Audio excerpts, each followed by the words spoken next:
Olá, amigos, muito boa tarde. Está no ar mais um programa A Semana no Mundo, que transmitimos todos os sábados às 3 da tarde na TV 247. Hoje é 3 de abril, sábado de Aleluia. Eu já posso imaginar quem será o Judas a ser malhado em todos os quintais e praças do país onde esta tradição ainda é mantida. Vamos ao nosso temário de hoje. Vocês devem ter notado que pela terceira semana consecutiva, nós colocamos como tema principal do nosso programa, que é dedicado aos assuntos internacionais, um tema da situação política brasileira. Desta vez, a crise militar, que se mescla com a crise política, com a crise de governo, com a crise sanitária da pandemia da Covid-19.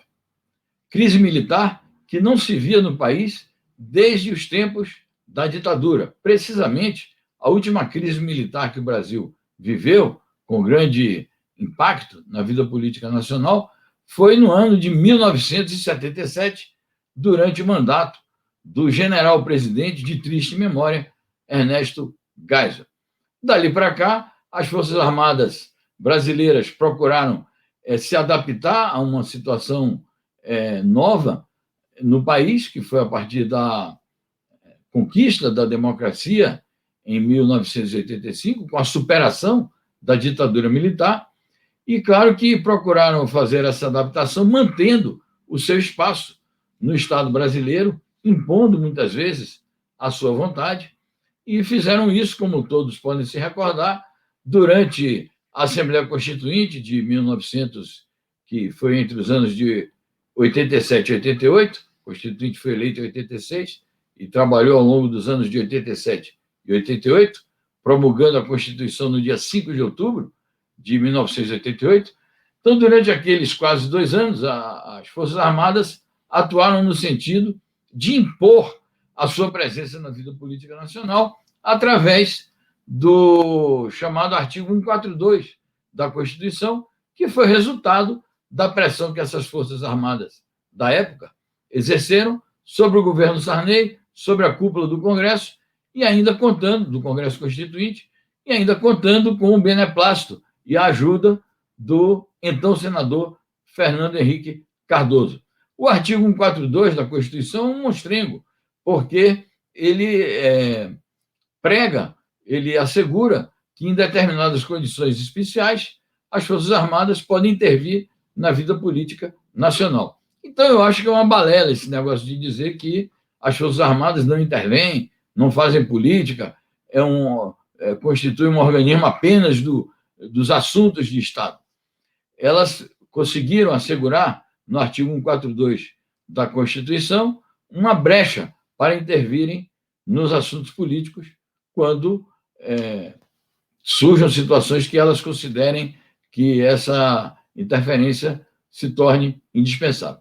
Mas é fato que, desde a redemocratização do país e desde a redação do artigo 142 da Constituição, nós não vivemos momentos de grande intervencionismo militar. Claro que vivemos aquele momento de tuitadas do general Vilas Boas, que praticamente deu a ordem para o Supremo Tribunal Federal facilitar as condições para a prisão do presidente Lula. Aliás, está fazendo agora exatamente 3 anos que isso ocorreu. Foi no começo de abril de 2018 que o Supremo negou o habeas corpus ao presidente Lula e, poucos dias depois, isso resultou na sua prisão. E o general Vilas Boas, comandante na época do Exército, também deu tuitadas aí, ameaçando o governo Dilma e facilitando as condições para o impeachment da presidente Dilma. Mas nunca foi uma intervenção no sentido de manipular as ações do governo. Recentemente, a gente pode dizer que as Forças Armadas facilitaram a implantação do governo Bolsonaro, não é? E deram todo o respaldo ao governo Bolsonaro. Então, eu acho também uma balela dizer que não, as Forças Armadas não se meteram nos assuntos de governo. Se meteram, sim, não é? E deram respaldo total ao governo do Bolsonaro, inclusive fornecendo quadros. O Bolsonaro utilizou esse mecanismo da nomeação de oficiais e suboficiais para ocupar milhares de cargos na esplanada dos ministérios e entregou também cargos-chave do governo a generais, alguns reformados, outros não, mas entregou. O Palácio do Planalto é todo ocupado por generais do Exército Brasileiro. Então, as Forças Armadas ligaram o seu destino, durante essa primeira metade do governo, ao governo Bolsonaro. Mas, ultimamente, o Bolsonaro extrapolou. O Bolsonaro declarou: não, é o meu exército. E ele fez ameaças explícitas de utilizar o exército em aventuras golpistas. Não é? Não quero entrar aqui no mérito se é possível ou não fazer um golpe no Brasil. Parece que as condições não favorecem a realização de um golpe.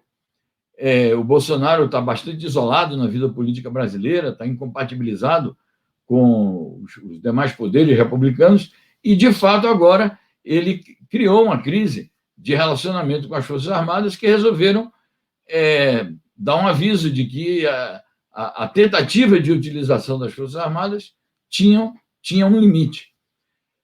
Finalmente, eles conseguiram encontrar aí um termo e nomearam um novo ministro da Defesa e nomearam novos comandos para as 3 armas, Exército, Marinha e Aeronáutica.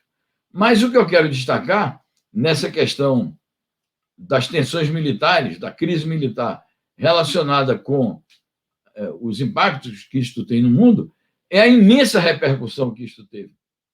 E, para o mundo, a leitura feita é o seguinte: de fato, o Bolsonaro está tentando implantar uma ditadura militar no Brasil. E setores das Forças Armadas reagiram a isso porque sabem do desgaste que isso representa. Além da desmoralização que é para as Forças Armadas vincularem a sua imagem a um governo desmoralizado como este, do Bolsonaro. Um governo que, do ponto de vista internacional, tem a fama de ser um pária internacional. É um governo que tem uma péssima imagem internacional, além de ter uma péssima imagem internamente. É um governo que, na pandemia, se conduz de maneira negacionista e que levou o Brasil a essa situação, a esse vexame de ter se tornado um país foco da pandemia no mundo. Então, os militares resolveram impor determinados limites, mas o fato é que a repercussão internacional que isso tem é nesse sentido. O temor que surgiu no mundo de que no Brasil voltasse uma situação de ditadura militar. E isto, naturalmente, que teve uma grande repercussão em toda a mídia internacional, em todos os países mais importantes do mundo, em todos os continentes. Os canais de televisão e os jornais impressos e os sites de notícias, todos, as redes sociais, deram grande destaque ao que estava acontecendo no Brasil, ao que está ainda acontecendo, e, naturalmente, as forças democráticas e progressistas brasileiras, elas têm, as forças democráticas e progressistas internacionais, elas têm esse temor de que o Brasil se torne um país militarizado, agressivo, uma ditadura, e cumpra um papel nefasto em relação aqui à vizinhança, sobretudo em relação à Venezuela. Então, foi grande o impacto que essa crise militar teve no mundo, e especificamente na América Latina, e a preocupação que isto suscitou nos movimentos sociais e entre as forças políticas progressistas aqui da região. Eu quero destacar, além de registrar essa tensão militar, essa crise militar, e o fato de ela estar mesclada com a crise sanitária e com a crise política de uma maneira geral, eu quero ressaltar, defendendo aqui, naturalmente, uma posição pessoal e um ponto de vista crítico, quero ressaltar a falsidade das declarações do novo ministro do Exército. Primeiro, dizer que ele se preocupou em que o seu primeiro ato fosse uma homenagem à ditadura militar. Ele escreveu uma ordem do dia. A ordem do dia significa o seguinte: é uma ordem para que os quartéis comemorem a passagem da data do aniversário da ditadura militar, que foi agora no dia 31 de março. Isso chama atenção, isso mostra que as Forças Armadas até hoje não foram capazes de fazer uma autocrítica, de terem comandado durante 21 anos uma ditadura cruel, um regime fascínora, um regime que prendeu, torturou e assassinou centenas de brasileiros. Assassinou centenas, mas torturou milhares. Então, um regime como este, a passagem do aniversário de um regime como esse, não merece nenhum tipo de comemoração. E quero também dirigir a minha crítica às palavras que ele pronunciou ao nomear ou anunciar à nação a nomeação dos novos comandantes militares, quando ele disse que as Forças Armadas brasileiras eram a garantia das liberdades democráticas. E a garantia das liberdades democráticas não são as Forças Armadas. A garantia das liberdades democráticas é a luta do povo brasileiro, que derramou suor e sangue para conquistar a democracia no país. Então, as Forças Armadas não são aquela instituição que afiança a democracia, nem afiança a soberania nacional, nem afiança a unidade nacional. A unidade nacional, a democracia, as liberdades passam por outros tipos de garantias que não está numa força que sempre se destacou por ser, ao contrário, exatamente uma ameaça à vida democrática no país, como atesta a história nefasta, funesta da ditadura militar brasileira. Então, eu queria fazer esse registro e agora eu passo a abordar os temas internacionais que têm também a sua especificidade. Vocês já devem ter notado também que no nosso programa a gente destaca sempre os acontecimentos de maior repercussão, muitos dos quais são abordados nos grandes meios de comunicação, mas vocês já devem ter notado que nós damos uma grande importância também aos temas que, no nosso juízo, são temas de grande destaque, de grande relevância, de grande impacto, porém a mídia nacional silencia e muitas vezes a mídia internacional silencia. Desta vez, eles foram obrigados a reconhecer um fato insofismável. E está aí nessa matéria que nós publicamos, no Brasil 247, dando conta de que o jornal The Washington Post afirmou que Cuba pode se tornar uma potência de vacinas contra o coronavírus.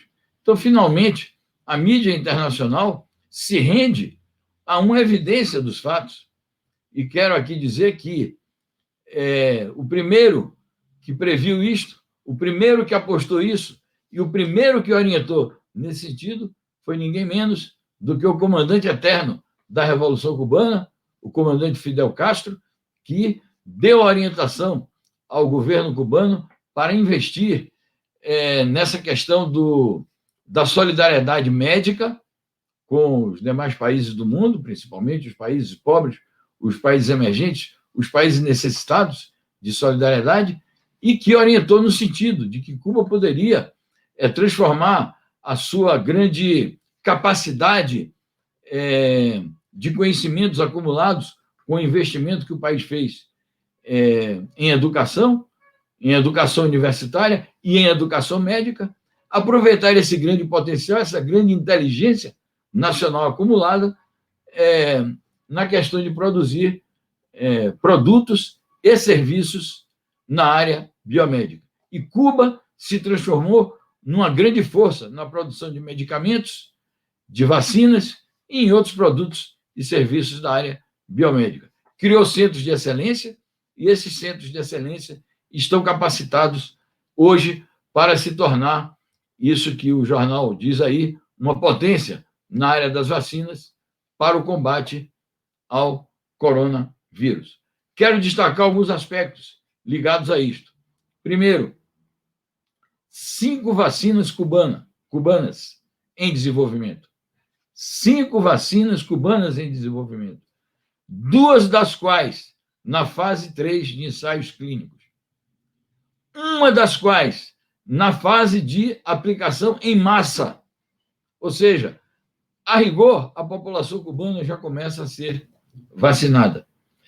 Terceiro aspecto que eu queria ressaltar é a população cubana será toda vacinada com a vacina cubana. Isso dentro de poucos meses. Esse resultado vai aparecer aos olhos de todo mundo. Destaco ainda, Cuba vai fornecer as suas vacinas para o mundo, especialmente para os países emergentes e os países aqui da região latino-americana e caribenha. Destaco ainda que Cuba já está realizando convênios internacionais importantes com países como Venezuela, Irã e China. Então, o imperialismo estadunidense e seus aliados reacionários no mundo, como aqui o governo Bolsonaro, que chamam esses países de eixo do mal, a gente vai mostrar para eles que eles formam um eixo do bem, o eixo das vacinas, o eixo da cura, o eixo do combate à pandemia. É nisso que Cuba e os países amigos estão, é nisso que estão se transformando, e os convênios que Cuba fez com os citados países, Venezuela, Irã, China, já estão mostrando também os seus resultados. E quero ainda destacar o mérito da Revolução Cubana, já me referi ao mérito do comandante Fidel Castro, e o mérito dessas instalações, desses institutos, dessas instituições de excelência na área da biomédica e que estão brindando o mundo com essas vacinas. Há uma expectativa, inclusive, que se generaliza no mundo, de que os turistas, quando essas vacinas estiverem inteiramente disponibilizadas, os turistas que chegarem em Cuba vão poder se vacinar também, e isso vai ser em tempo hábil anunciado para o mundo pelo governo cubano, quando isso se torne possível. Então, esse é um assunto da maior significação e que eu queria compartilhar com vocês, porque, de fato, tem uma grande importância, na minha opinião, geopolítica, o fato de que Cuba esteja avançando nesta medida em relação a esse tema da vacinação e do combate à pandemia.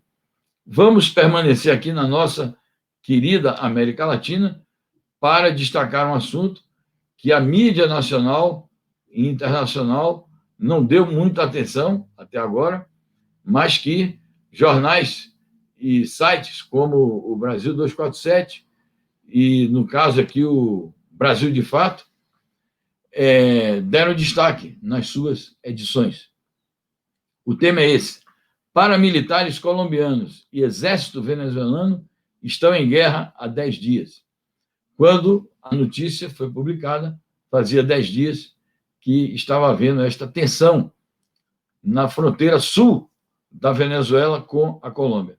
Hoje, já são 13 dias que essas tensões estão ocorrendo, porque é desde o dia 20 de março que está ocorrendo uma tensão na fronteira entre a Venezuela e a Colômbia, fruto da incursão de grupos paramilitares ligados ao narcotráfico no território venezuelano.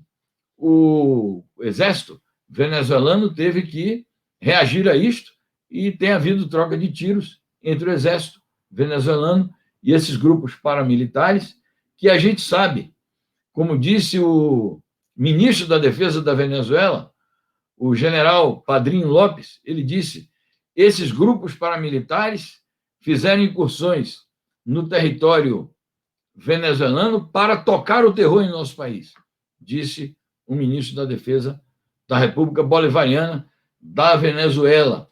E todo mundo sabe que esses grupos paramilitares colombianos são ligados ao narcotráfico e são acobertados pelo governo de extrema-direita da Colômbia, liderado por um presidente chamado Iván Duque, que é um amigo e um aliado de Bolsonaro e que foi apoiado pelo governo Trump dos Estados Unidos. Nós nos preocupamos com fatos como este porque um conflito aqui na fronteira da Colômbia com a Venezuela traz riscos também para o nosso país. E nós não podemos nunca nos esquecer que a Colômbia, além de estar aí acobertando esses grupos paramilitares e narcotraficantes, a Colômbia tem sido um dos países mais ativos nas provocações de todo tipo contra a Venezuela, tem sido um país ativo naquele famigerado Grupo de Lima, tentou forçar uma situação, aquela chamada entrega de ajuda humanitária à Venezuela em 2019, que, aliás, o governo Bolsonaro também tentou participar disto, e foram, obviamente, que rechaçados pelo governo bolivariano. Mas preocupa muito que esta tensão esteja se desenvolvendo aqui nas nossas fronteiras.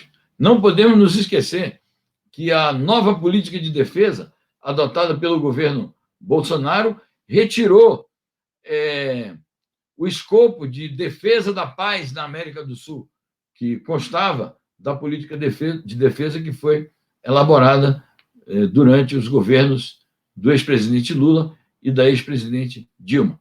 Então, o governo brasileiro tem essa tendência também de se preparar, se for o caso, se eles julgarem que vão surgir as condições para isso, para uma intervenção na Venezuela. O governo brasileiro apoiou esse fake presidente, falso presidente, o João Guaidó, que se autoproclamou presidente interino da Venezuela, está querendo expulsar os diplomatas venezuelanos acreditados no Brasil e que representam o governo do presidente Maduro.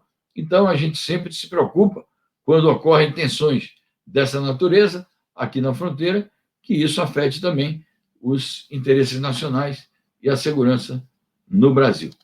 Bom, meus amigos, vamos agora passar a abordar um outro assunto, que é um acontecimento que está em curso na África, especificamente num país irmão, um país de língua portuguesa, que é Moçambique.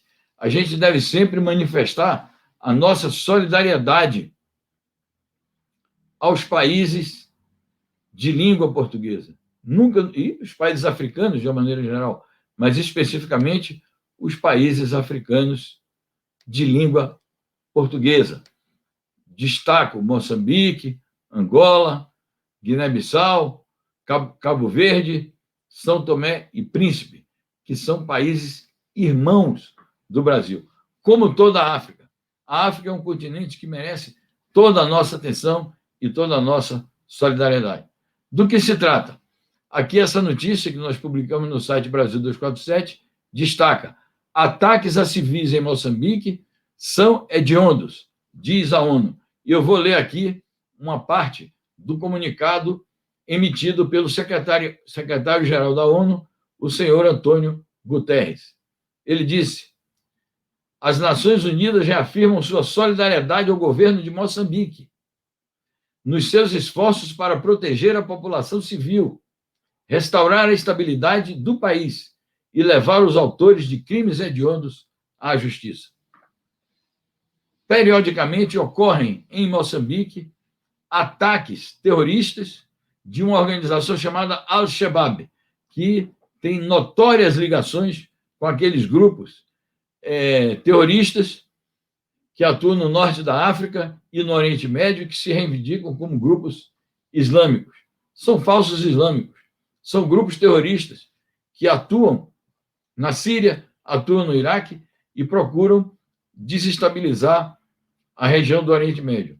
Muitos desses grupos, como o chamado Estado Islâmico, foram instrumentalizados pelas potências imperialistas, Estados Unidos e potências da União Europeia. Então, periodicamente ocorrem atos violentos em Moçambique, promovidos por essa organização chamada Al-Shabaab.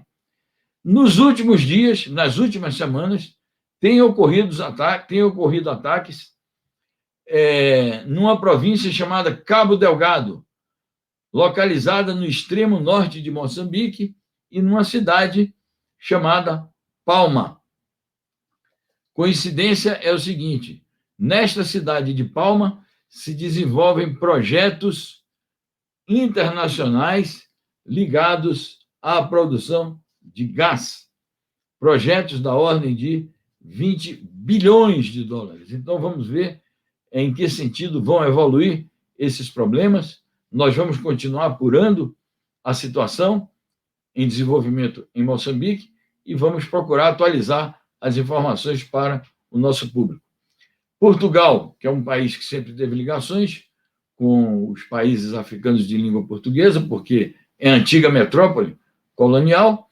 Portugal anunciou, o governo português anunciou que vai enviar soldados, anunciou que primeiramente seriam 60 soldados que seriam enviados para a região, e nós queremos afirmar o seguinte: é preciso tratar com cuidado a situação e o escopo de qualquer ação internacional em relação a Moçambique tem que ser o escopo da solidariedade. Não é possível apoiar ações de caráter intervencionista. Não conhecemos ainda quais são os propósitos reais do envio de tropas portuguesas para Moçambique, mas queremos destacar isso. É preciso oferecer total solidariedade a Moçambique, que é um país que luta para se afirmar como buscar caminhos de desenvolvimento e de superação da pobreza.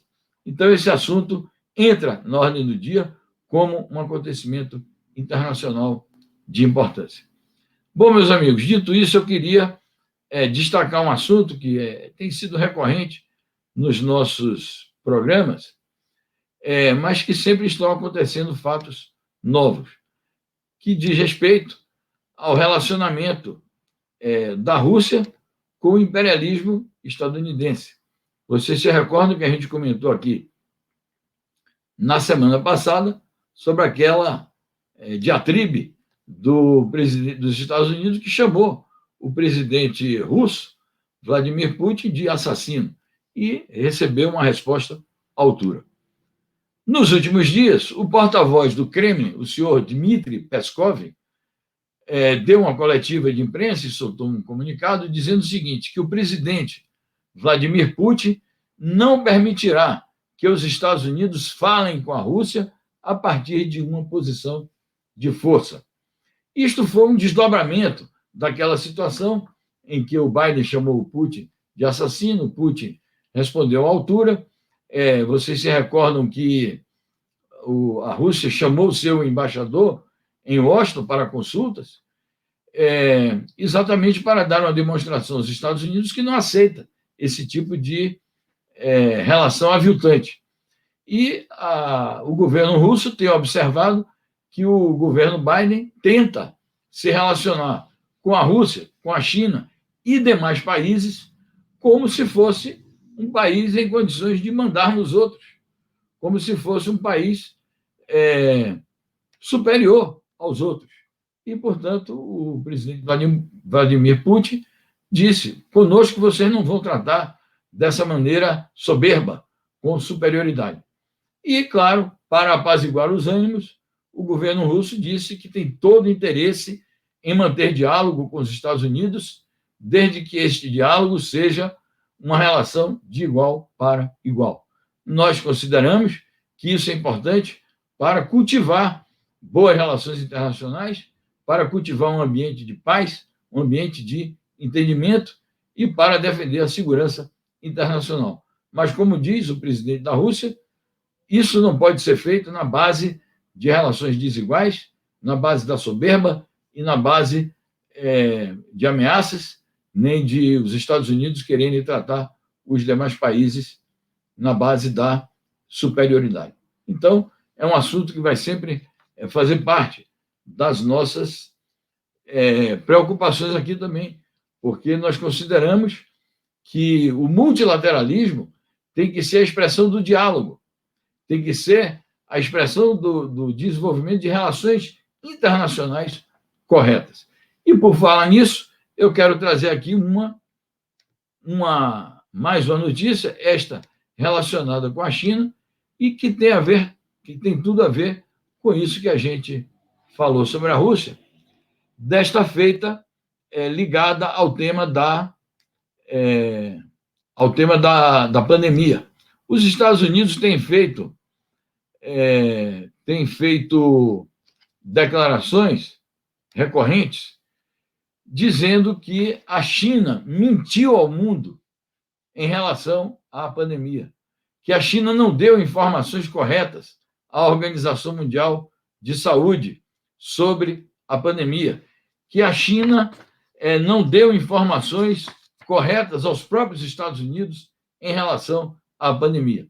Vocês se recordam que, na época do governo Trump, foi este governo que inventou essa história de vírus chinês, que o governo Bolsonaro repetiu aqui, feito um papagaio, dizendo que havia um vírus chinês, e isso levou a uma crise diplomática entre o Brasil e a China. No último dia 29 de março, o porta-voz do Ministério das Relações Exteriores da China deu uma coletiva à imprensa dizendo que a China rechaça as, entre aspas, acusações injustificadas e difamações desenfreadas feitas por autoridades dos Estados Unidos sobre a pandemia na China. E a chancelaria chinesa, então, fez uma afirmação solene. Primeiro, a China informou desde a primeira hora a Organização Mundial de Saúde sobre a existência de uma epidemia do coronavírus. Isso no comecinho de 2020, final de 2019, começo de 2020. Depois, a China deu informações corretas e transparentes e precisas e em tempo hábil ao governo dos Estados Unidos sobre este assunto. E terceiro, destacou que recentemente uma delegação de alto nível de cientistas e pesquisadores da Organização Mundial de Saúde esteve na China e inspecionou várias instalações sanitárias na China e várias instituições de pesquisas científicas e puderam constatar a maneira como a China se conduziu em relação ao compartilhamento dessas informações. E puderam constatar o que há de mais importante na condução do governo chinês sobre a pandemia, que é o fato de terem controlado. O governo chinês controlou a pandemia. A pandemia ficou circunscrita a muito poucas regiões. E numa população como aquela, não morreram mais do que 5.000 pessoas. Então, a China, na verdade, deveria ser elogiada pela Organização Mundial de Saúde e até pelo governo dos Estados Unidos por ter conseguido controlar a pandemia, diferentemente dos Estados Unidos, que somente agora está conseguindo realizar esta vacinação em massa e que tudo indica que eles vão conseguir chegar ao final do mês de abril com toda a sua população vacinada. Nós achamos isso bom. O que não achamos bom é que eles assambarquem as vacinas todas do mundo e não sobrem vacinas para vacinar o conjunto da humanidade. Então, é preciso um movimento internacional no sentido de democratizar o uso das vacinas, o que passa, inclusive, pela quebra das patentes, que é uma luta importante que precisa ser travada no plano internacional. Bom, meus amigos, nos restam alguns minutos de programa. Vocês já observaram também que a gente sempre, além de tratar dos assuntos de destaque na área política, na área geopolítica, e passar em revista os acontecimentos internacionais, a gente sempre aproveita para fazer algum comentário sobre temas de natureza ideológica ligados ao socialismo. Porque também sobre esses temas há um grande tabu, há um grande preconceito e há um grande bloqueio na mídia internacional e em outras instituições, mesmo em algumas instituições acadêmicas, mesmo, às vezes, na conduta de partidos, alguns até progressistas, há uma espécie de bloqueio para tratar os assuntos ideológicos ligados à prosperidade do socialismo. Quando tratam esses assuntos ideológicos, é no sentido do anticomunismo, é no sentido de combater o socialismo, é no sentido regressivo.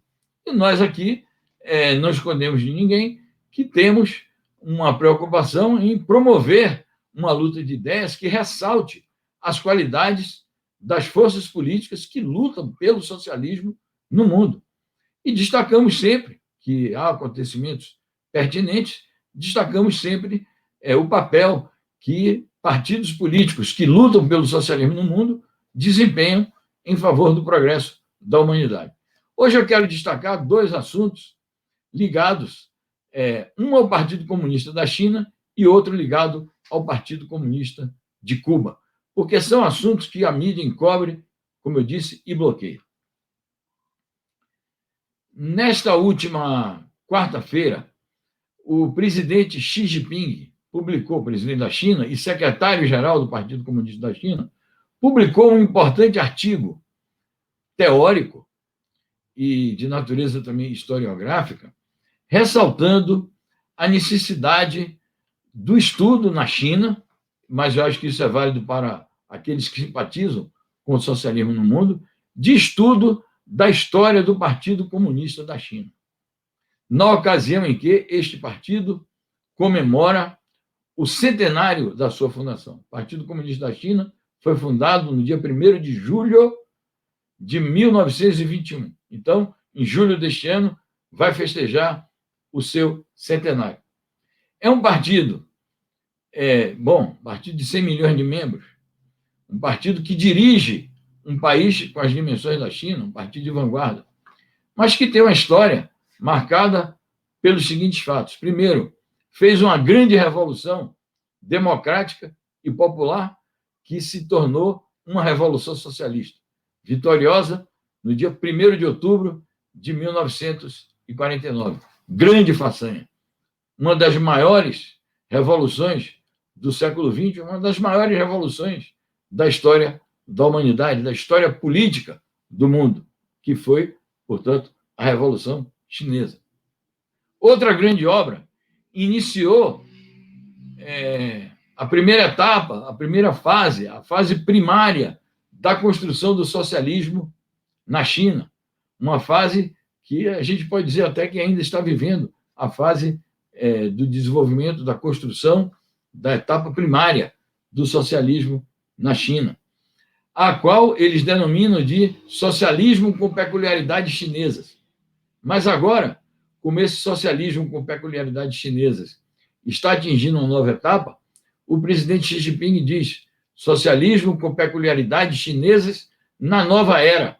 Então, é algo sobre o que os historiadores, os cientistas sociais, os cientistas políticos, acadêmicos de várias áreas, jornalistas, enfim, as pessoas que se interessam pelo desenvolvimento das ciências sociais deveriam se debruçar e estudar. Então, tem razão o presidente Xi Jinping quando chama a atenção para estudar a experiência do Partido Comunista da China. E o Partido Comunista da China chega ao seu centenário com a meta de construir, como eles enunciam nos seus documentos, construir um partido, construir um país socialista poderoso, democrático, civilizado, econômica e socialmente desenvolvido, com bem-estar social para toda a sua população. O presidente Xi Jinping destaca nesse artigo, que tem um caráter científico, neste artigo chamando a atenção para o estudo da história do Partido Comunista da China, ele destaca que nada disso teria sido feito e nada disto está sendo feito, ou poderia continuar a ser feito, sem levar em conta o compromisso original do Partido Comunista da China, o compromisso que justificou a sua fundação, que é a luta pelo socialismo e pelo comunismo. E sem levar em consideração a natureza desse partido. Que é isso?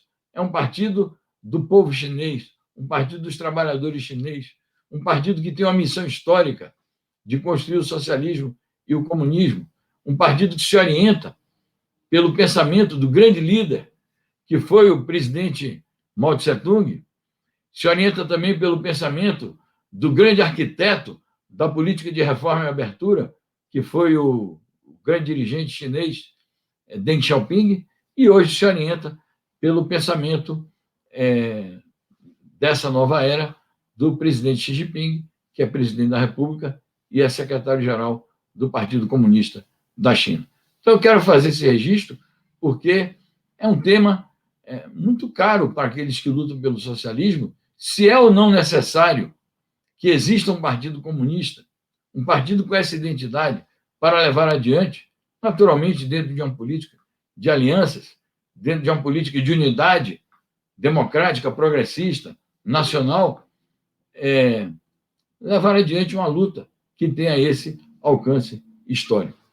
Então, parabéns ao Partido Comunista da China, que está iniciando os festejos do seu centenário e começa muito bem com um artigo científico, teórico, do seu secretário-geral, publicado na revista teórica do Partido Comunista da China. Eu espero que a gente logo tenha acesso à tradução desse artigo e consiga publicá-lo. E finalizo falando de outro partido comunista, esse mais próximo de nós, do ponto de vista geográfico, que é o Partido Comunista de Cuba, que realiza, agora no próximo dia 16 de abril, deve durar 16, 17 e 18 de abril, realiza o seu 8º Congresso.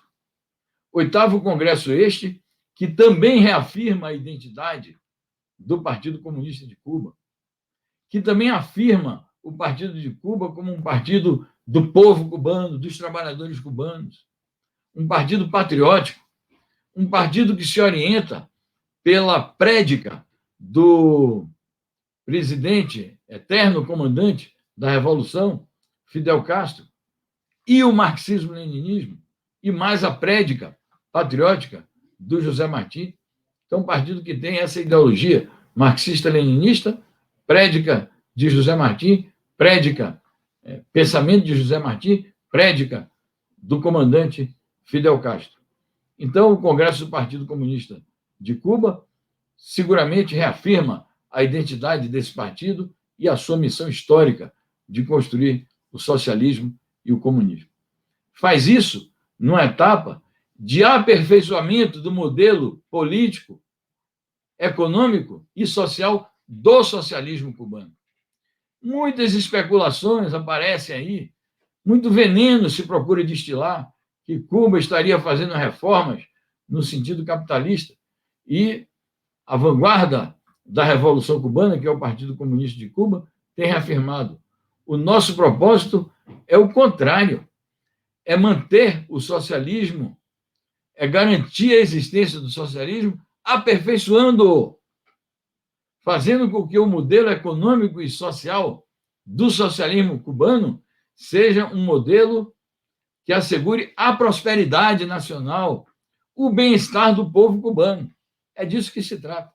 Então, eu acho muito didático, muito pedagógico para os povos que lutam por sua emancipação nacional e social olharem para essas experiências, para esses exemplos de luta, que são o Partido Comunista da China e o Partido Comunista de Cuba. Certamente que também o Partido Comunista do Vietnã desempenha um papel importantíssimo naquele país, e nós vamos ter ocasião de falar sobre isso. O Partido Popular Revolucionário do Laos, a mesma coisa, em relação a esse país asiático, que é vizinho ali do Vietnã e próximo da China, assim como o Partido do Trabalho da Coreia, que desenvolve também esforços para construir o socialismo com as peculiaridades daquele país asiático. Então, eu queria concluir a nossa emissão de hoje, o nosso programa de hoje, fazendo este registro sobre o papel que desempenham esses partidos comunistas na construção de uma nova sociedade. Dito isso, eu quero agradecer mais uma vez o acompanhamento de vocês, a atenção que vocês dedicam ao nosso programa e o apoio invariável que tem dado à TV 247 e ao site 247. torne-se um assinante, torne-se um apoiador. Tem aí a indicação de como apoiar o 247 através do Pix, é uma coisa muito fácil de fazer. Tem aqui as instruções, pix@brasil247.com.br, pedindo a nota fiscal pelo e-mail contato@brasil247.com.br. Dê seus likes, participe, compartilhe, porque isto ajuda a amplificar a nossa voz, que é a voz da resistência, a voz da luta dos povos por autodeterminação, a voz da luta dos povos pela soberania nacional, a voz da luta dos povos pela democratização das relações internacionais e pela paz mundial.